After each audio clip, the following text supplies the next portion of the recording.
Hey everyone, Evan Jones with you here for another episode of the RPAC Rundown podcast.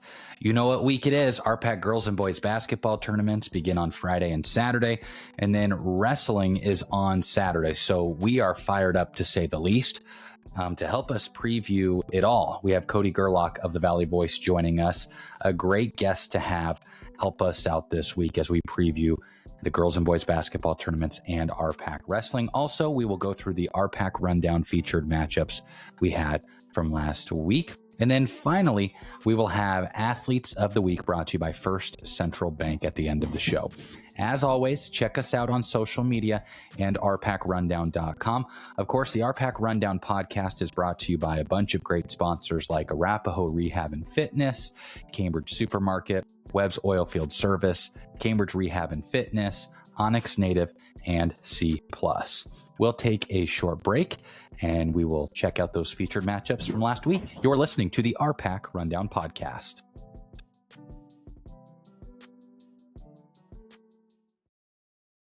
Last Friday, January 17th, Cambridge hosted Sutherland for an RPAC East versus RPAC West clash on the hardwood. Cambridge came home victorious in both the girls and the boys game. Let's begin with the girls game.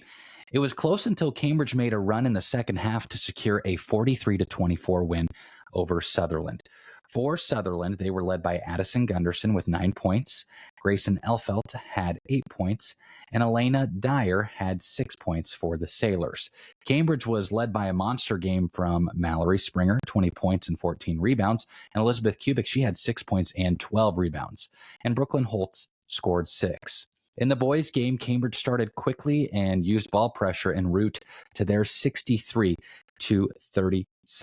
win. Jackson Sainer had 14 points for Sutherland. Mason Mortimer scored 9, and Ethan Holm had 8. Cambridge was led by Maverick Webb and Hodge Rayburn as they each scored 18 points. Brady Allmeyer had 14. This RPAC Rundown featured matchup was brought to you by Red Roof Farms, Webb's Oilfield Service, Scouts Recreation, JBK Operating LLC, Greeley Concrete, and Amateurs Bar and Grill. We'll take a short break, and then we will recap Saturday's featured matchups between Sutherland and Hitchcock County on January 18th. You're listening to the RPAC Rundown podcast.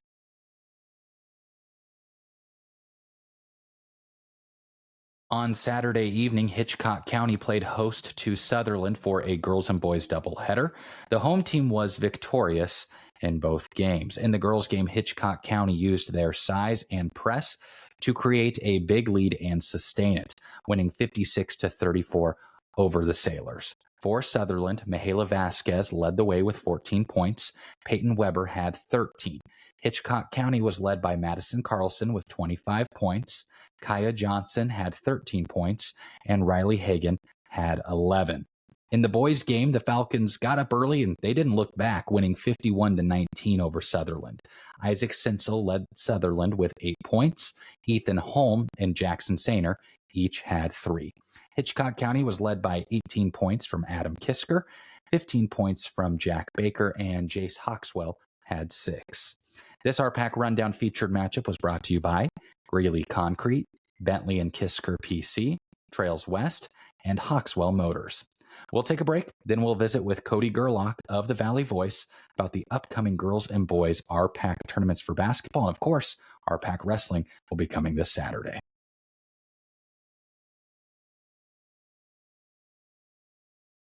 Now joining us on the RPAC Rundown podcast is Cody Gerlach of the Valley Voice. Well, Cody, it's that time of the year. RPAC basketball tournaments, the wrestling tournaments, it's on Saturday.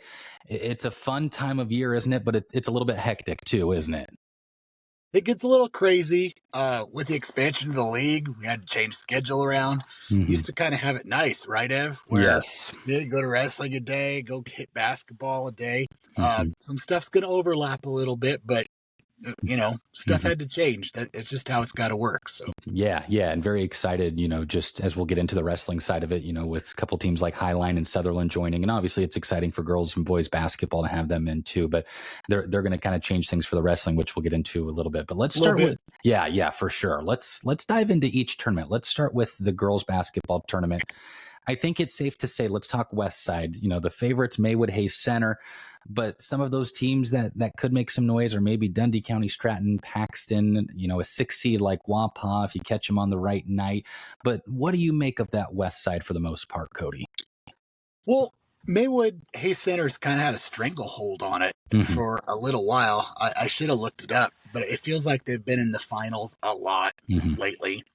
And I think if the Wolves are hitting jump shots, they're going to be a lot to handle. They're incredibly athletic. And I saw when they went and played in the girls' showcase, they kind of cut down their player rotation a little bit, but they have the ability to run a lot of bodies out there.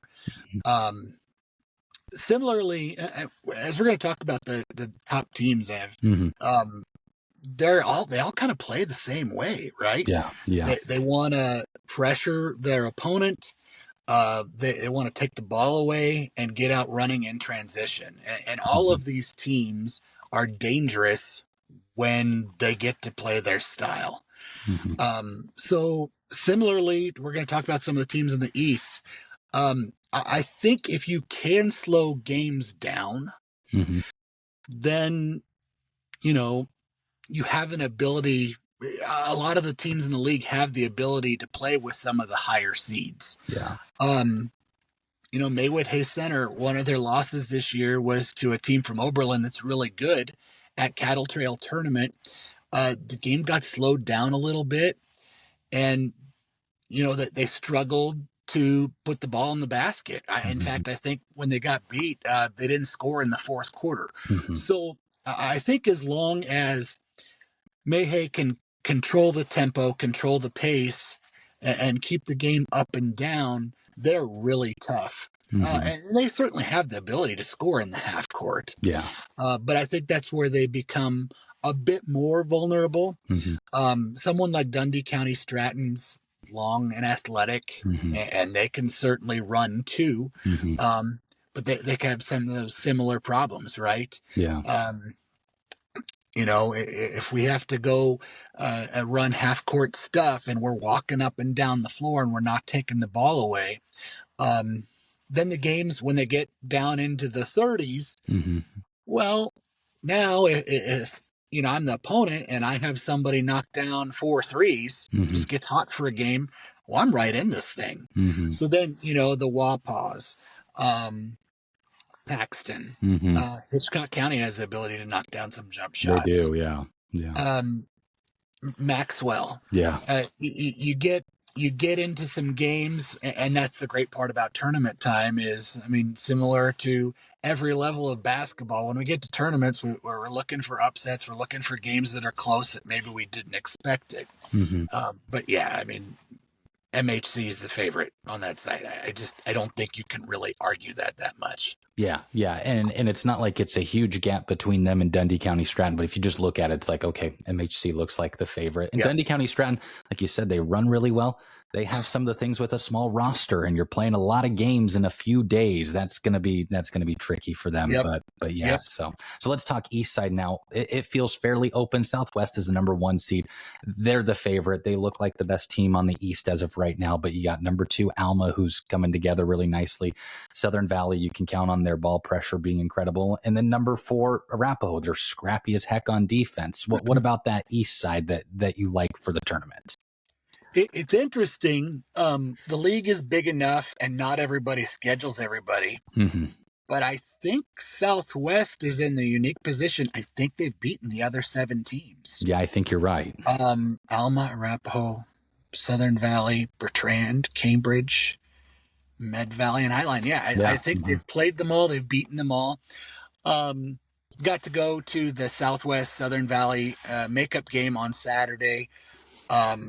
With all due respect to everybody else, I would sign up for that in a semifinal again. It was a fantastic game. And I think when you get these teams that they want to play the same way, right? But those 2 teams are really going to guard you. Yeah. And the rosters are built a little differently. And as we go further down the list, Alma's built a little differently. Their personnel's a little different. Arapahoe is certainly built differently from a personnel standpoint. But they do all kind of want to play the same way. And so, what could be really fun is we could get some just breakneck pace games here, right? And it's kind of fun when girls' basketball games get into the 50s and 60s. But we haven't seen it when they've paired up with each other much. I think you can anticipate a lot of games that are 40-32, especially after we get out of that first round.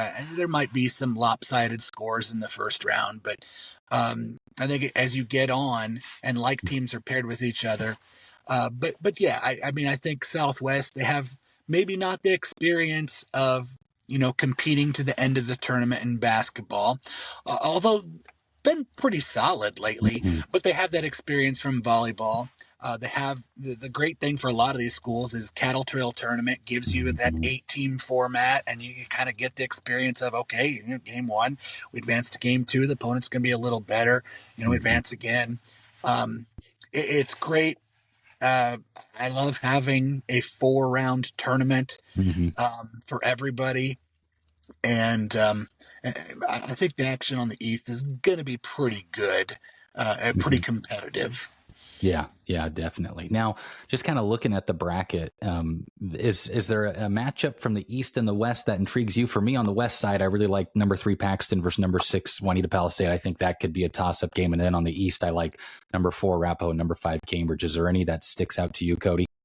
I think those are the ones you probably look at. I mean, there's kind of a top half and bottom half to the league. Highline did give Arapahoe a bit of a challenge in girls last week. They were able to score the basketball a little bit. But I think you kind of highlighted the matchups. I think things kind of even off if we get into the second round where winners play winners, losers play losers. I think the matchups become much more even then. And I think largely in the first round, when we're looking at the girls' side, I think things are probably going to play out to seed. Yeah, I would across the board. Yeah, and I'd venture to guess. So the like I said, the one that really sticks out with the West is just that Wapaw team, because they there's some nights they hit a ton of threes, and if you catch them on the right night or the wrong night, if you're the opponent, I should say. Right. So yeah, but no, and it's always fun with these tournaments, Cody. There's always some fun players that have a great week. We've just seen this last week. I know it's not a tournament, but we've seen a kid like Maverick Webb go off for 22 points, 18 points, 21 points. Is there any players on the girls' side that maybe you're excited to see? Well, I mean, if you enjoy watching fantastic athletes, like if Southern Valley girls are playing, I mean, Addie Hunt is just a fantastic athlete, and they have other very good basketball players, but I just always think she's fun to watch. Arapahoe's got an array of older players and younger players. Alma kind of has a little star power at the top with Scott, and Southwest obviously has a freshman guard in Aspen Billiter, and the big presence from Nelms. You have some great athleticism in the West teams too, with Maywood Hayes Center. Basketball's kind of a game made for quarter mile and half mile runners, right? Yeah. And so I think that's what we got a lot of. You mentioned the Spargo girls at Dundee County. So I think there's a lot of great players. I think what a lot of them bring, though, is athleticism to the game. Really, in the RPAC right now, with the girls, I'm trying to rack my brain a little bit, just like a really pure shooter. I don't know that we have a lot of those in RPAC girls right now. Right now, I don't think there is just a pure shooter. The closest one I think you get is Mesa Cox from Juanita Palisade, but she's kind of a scorer rather than a shooter, I guess you'd probably say. But yeah. Right. I think the boys' game kind of brings a little bit of that out more, but it's just a lot of athleticism, and that's why a lot of these teams want to play fast and get in transition because modern basketball's threes and layups, right? Yeah. Well, a lot of these teams, some of them have players that can go off from three, but there's a lot of teams looking for layups. And how do you get layups? Well, you got to get in transition. So I think that's what we can expect a lot of. Yeah, I think you're right. Well, folks, we'll take a short break and we will take a look at the boys' side of things for the RPAC tournament.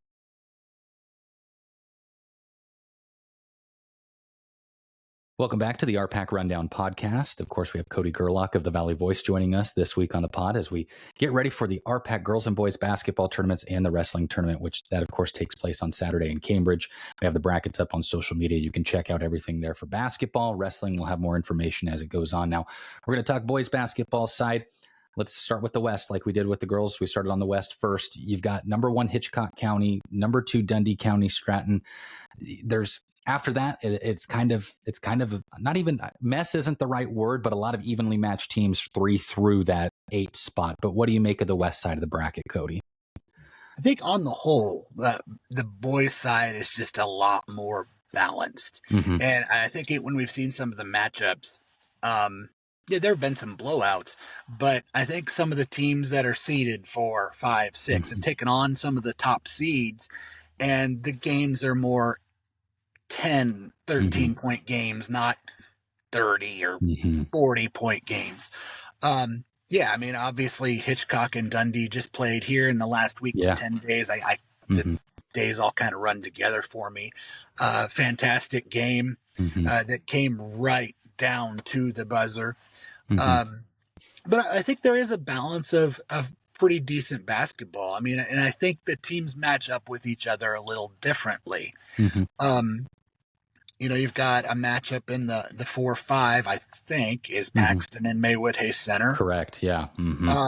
If those two teams hadn't played each other and you look at like comparative scores, you'd think, well, Paxton might have an edge. Well, they have played each other twice. One of the matchups went overtime. It's been a super tight game both times, and Maywood Hayes Center's come out with it. Teams like Wallace that we don't always see a ton of out this direction.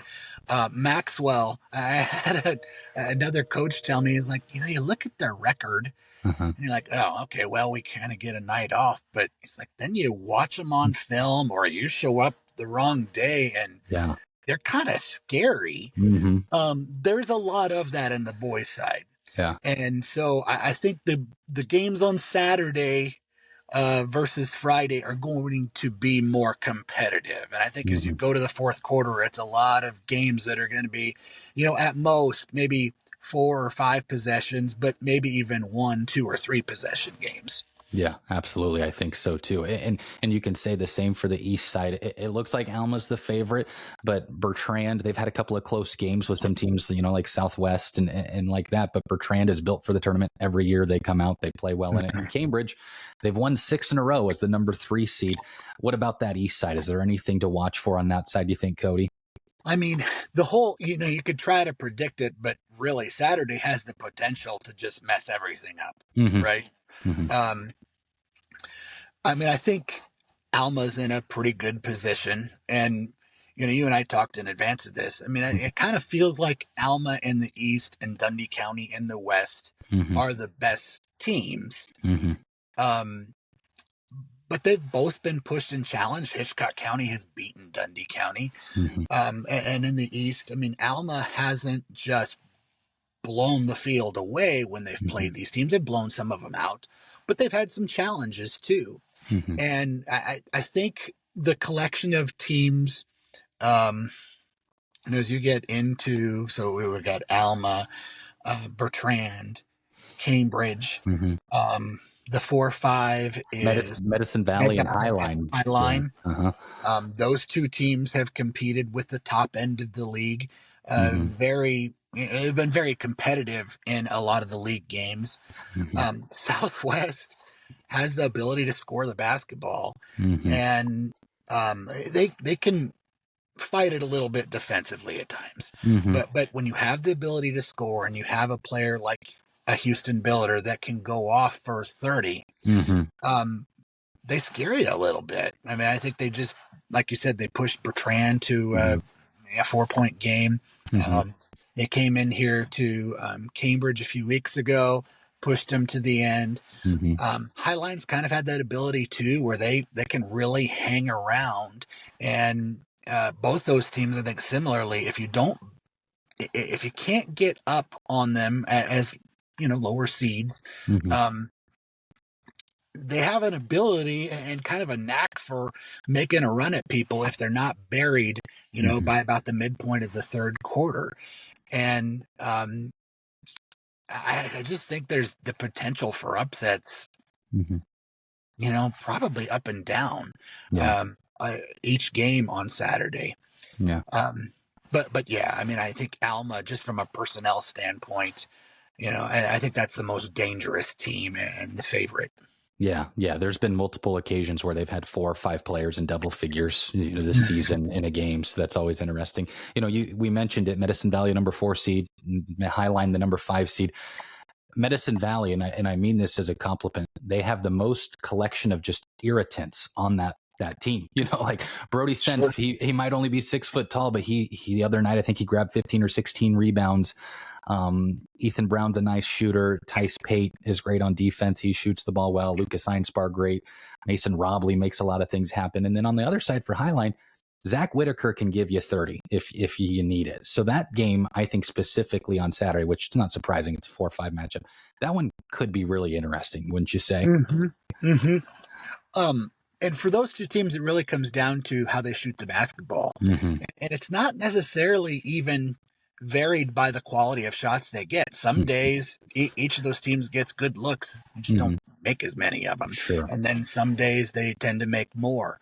I think, for Medicine Valley, the greatest compliment you can give a coach and a program is that they always play hard. Yes. They don't always play well, but they always play hard. And I think that's why Med Valley scares a lot of people in the league and going into postseason play. Highline has the ability to shoot the ball really well from the perimeter. But their offense can come and go too. I mean, they've had some wacky games where they don't accomplish much of anything offensively for a quarter, and then the next quarter they'll put up 20 or 22. It gets a little streaky. But they've had a real ability to just hang in games. Yeah. Kind of regardless of the opponent. They get to the end of the third quarter and someone is up by 8. Right? Yeah. So they do a good job of kind of controlling tempo and pace most nights.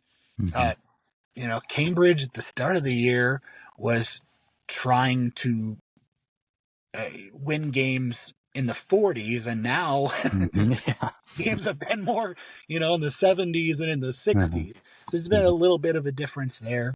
But I really think it comes down to, can we get stops and rebound for about everybody in the East? Can we get stops and rebounds? And then, who shoots from 3 better? I think is really what's going to come down to in about all of these games. Yeah, I think you're absolutely right. Now, we kind of talked some top players. We've talked about the collection of talent that, Dundee County Stratton's got guys like Lane Bybee, freshman Breck Horner, Ethan Latta. Hitchcock County has a collection there with Kisker and Jack Baker. And you could say, looking at Maxwell, you have a shooter like Cole Huffman. The list goes on and on. Wallace has Jason Fisher, Alma with Xavier Mitchell, Tucker Biscup. But is there any player that maybe sticks out to you that could make a nice run in the tournament? You've kind of gone over them. No. The other one I look at is, Bertrand with, Marcus Hernandez and Thunder Nelson. Those two are very intriguing to me in a tournament setting. So. I think we do have more shot makers on the boys' end of things. Just trying to roll through some guys that maybe you didn't mention. I talked a little bit about Houston. Isaac Hamilton has a real ability to catch a heater for Southern Valley. I know they haven't had the greatest season. Brady Allmeyer put 42 up in a game for Cambridge against Southwest. And they've got a couple different guys that can kind of catch fire on a given night. Med Valley kind of does it by committee. I mean, they don't necessarily have any guys that just go off for 30, but they have guys that'll score 12 and a quarter. Yeah. And they might get 4 the rest of the game, but they'll have their 12-point quarter, and then they hand the baton off to someone else. Maywood Center has a few shooters. Yeah. I think Jackson Anders probably comes to the top of that list, but they've got some shooters that can do it. But I do think it's more of a shooter's game in the boys basketball.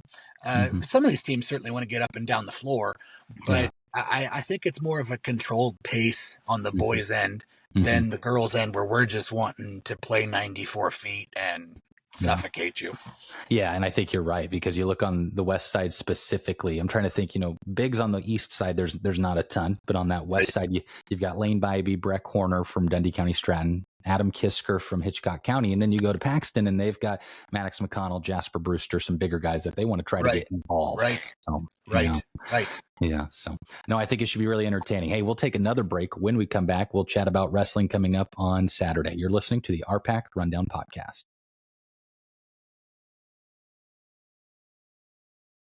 All right. Of course, we talked hoops for girls and boys basketball, but there's a big meet coming up on Saturday. RPAC Wrestling in Cambridge begins at 11 a.m. Central Time. It's going to be a great venue. It's going to be a lot of fun, a lot of good action. So I think, Cody, let's talk teams to begin with. Sutherland, Cambridge, Arapahoe, Southern Valley.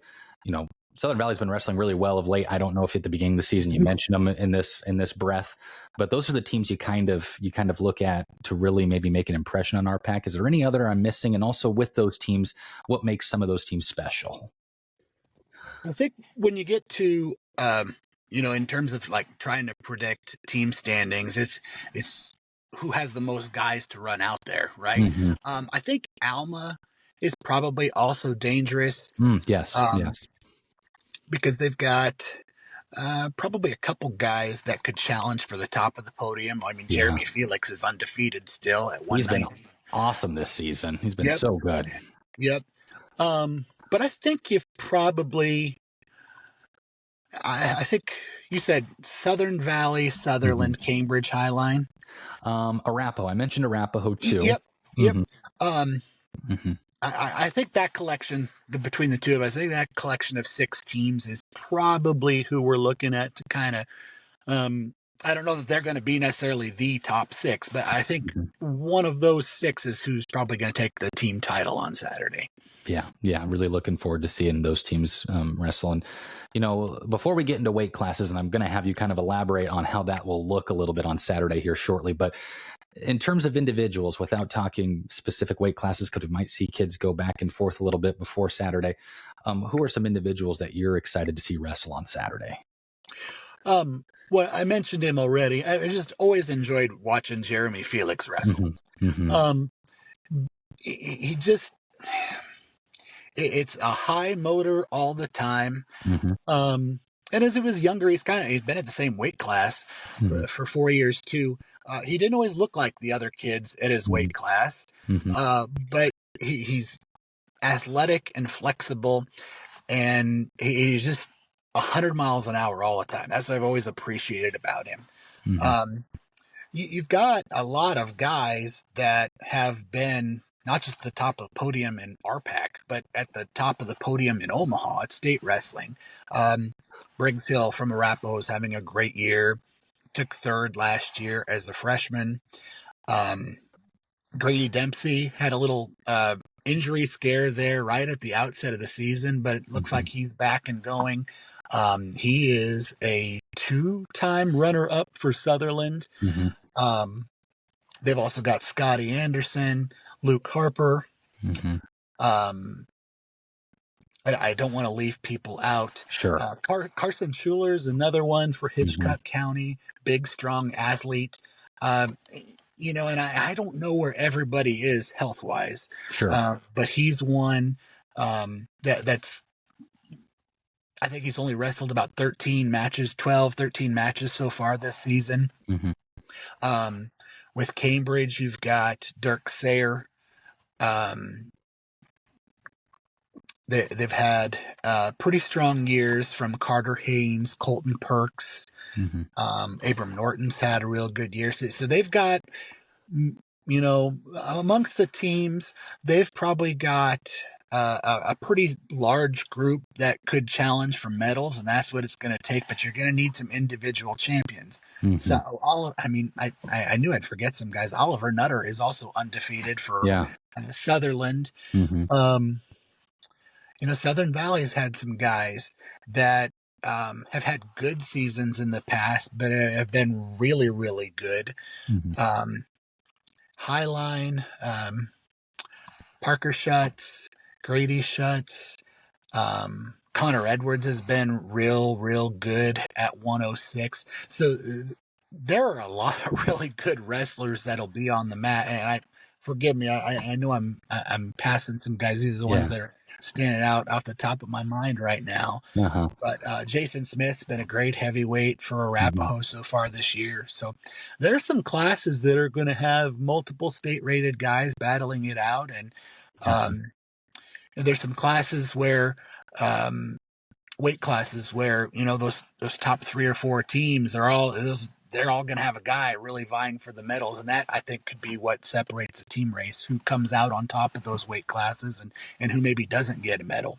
It's going to be a lot of fun. Now, kind of the learning thing for me is, as I've told you and told many people, last couple of years has been a learning experience for me with wrestling, and this weekend's kind of a unique situation with weight classes, how those could fluctuate. Kind of give us a bit of a rundown, for lack of a better term, of how that might look this weekend. Well, when you go from 120 through 150, every weight class is separated by 6 pounds.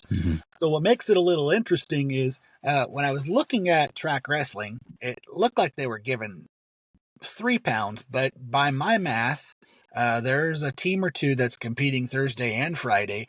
So it should be, the 2 pounds post-Christmas plus the 2 pounds.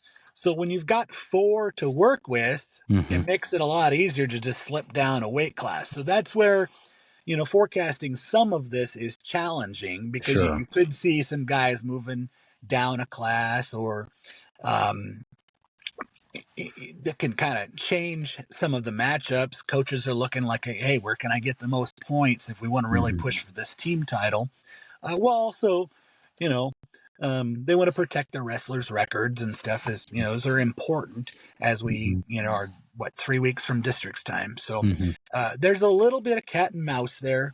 And that extra 2 pounds, I think, could make that a little bit interesting. Yeah, absolutely.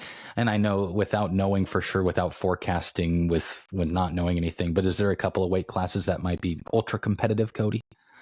Depending on where guys enter, I think 144 kind of jumps off the page. You got Briggs Hill, Luke Harper, both state medalists from a year ago. Parker Schutz is a 2-time qualifier in Class C, and he's had a really strong season. Dirk Sayer figures in there. Don't know if he'll wrestle 44 or 38 this weekend. Those 3 guys I mentioned first, they're all entered at 44. 190 is interesting because there are a lot of really strong records in there. Obviously, we said, Felix is 31-0. Creighton Weiss from Juanita Palisade. Hayden Anderson from Sutherland. Colt Gosnell from Maxwell. Miles Stanton, Cambridge. Nate Grilly. There's a whole bunch of guys there that are, 5, 8, 10 matches over 500 with their record. So that kind of stands out. Heavyweight could be interesting. 215, you talked about Trey Downey. You've got Carson Schuler. Dundee County, I think Lakin Wissink. Yeah, Lakin Wissink. Yep. Yep. And then Colby Knoll, who is a very, very strong wrestler. 106, Brighton Stalder from Southern Valley, Connor Edwards, Josh Russell from Alma. I think there's just, and sometimes what also happens at RPAC, Evan, is when you do have a guy that's kind of like the top dog, and you will see people run away from him. And that's not uncommon when you get to postseason. Sure. You see that in districts too, or this time of year, people start looking around statewide and they're like, well, that guy is going to win it. Uh-huh. Maybe I ought to think about cutting a couple more LBs and getting to a weight class lower because I don't want to deal with that. Sure. So that's kind of the game that gets played in wrestling a little bit. So you could get some more of that movement, like we said, with the extra 2 pounds. You could see a little bit of that on Saturday as well. Yeah. Yeah. Should be a lot of fun. I remember last year at Dundee County Stratton in that little gym, it was loud. It was entertaining. It's going to be loud in Cambridge. It's going to be a lot of fun. And there might be a better chance for a bigger crowd potentially too, just because it is on a weekend. I think that'll help a lot. Yep. And you've got 2 teams that are pretty darn good in Highline and Sutherland. Yeah. That are pretty good at this wrestling thing and tend to maybe bring a few more people than some other schools. Yeah. Yeah, should be a lot of fun. Well, Cody, thanks for all the time, man, and stay rested during these next 2 weeks. About is what it is, and rest is for the weak. Evan, you can sleep when you're in the nursing home, my man. That's true. You're right. Sleep is overrated. It's so overrated. That's right. Hey, thanks for the time. We'll see you around. Okay. You bet. Take care, buddy.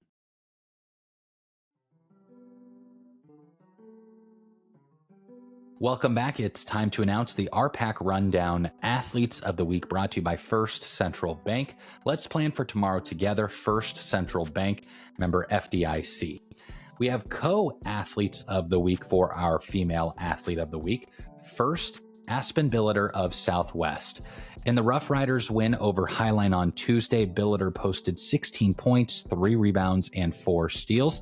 And Friday's win over Bertrand, this was the big one for her. Billiter set a new school record for points in a game for Southwest, as she had 30, while also adding 9 rebounds and 4 steals to the stat sheet. And in Saturday's win over Southern Valley, Billiter had 12 points and 3 rebounds. Our other athlete of the week for the female side, Mallory Springer of Cambridge. What a week she had. Springer posted 16 points, 18 rebounds, 6 assists, 4 steals, and 2 blocks in the Trojans' win over Medicine Valley on Tuesday. Then she had 20 points, 14 rebounds, 6 assists, 3 steals, and 1 block in their win over Sutherland on Friday. And on Saturday, she had 16 points, 13 rebounds, 2 assists, and 2 steals in Cambridge's win over Maxwell. So Mallory really stuffed the stat sheet this past week. Our male athlete of the week goes to another Rough Rider, Houston Billiter. In Southwest's 47-42 loss to Highline on Tuesday last week, he had 16 points, 8 rebounds, 3 assists, and 2 steals. In their 57-53 loss to Bertrand on Friday, Billiter posted 32 points, 9 rebounds, 4 assists, and 2 steals. And in the Rough Riders' 54-44 win over Southern Valley on Saturday, he had 30 points, 13 rebounds, 5 assists, and 2 steals. So once again on that Southern Valley game, he had 30 points, 13 rebounds, 5 assists, and 2 steals. Once again, the RPAC Rundown Athletes of the Week are brought to you by First Central Bank, member FDIC. That will do it for this week's episode of the RPAC Rundown podcast. Of course, the podcast is brought to you by a bunch of great sponsors like JBK Operating LLC, Scouts Recreation, First Central Bank, Cross Diamond Cattle Company, Tri-Valley Medical Foundation, and Prairie Girl Candle Company. Hey, thanks a bunch for tuning in. I'm sure we'll see you around as we have a very busy week coming up with RPAC Wrestling on Saturday and the girls and boys basketball tournaments beginning on Friday and Saturday and going through next week. So thanks a bunch for tuning in. We'll catch you later.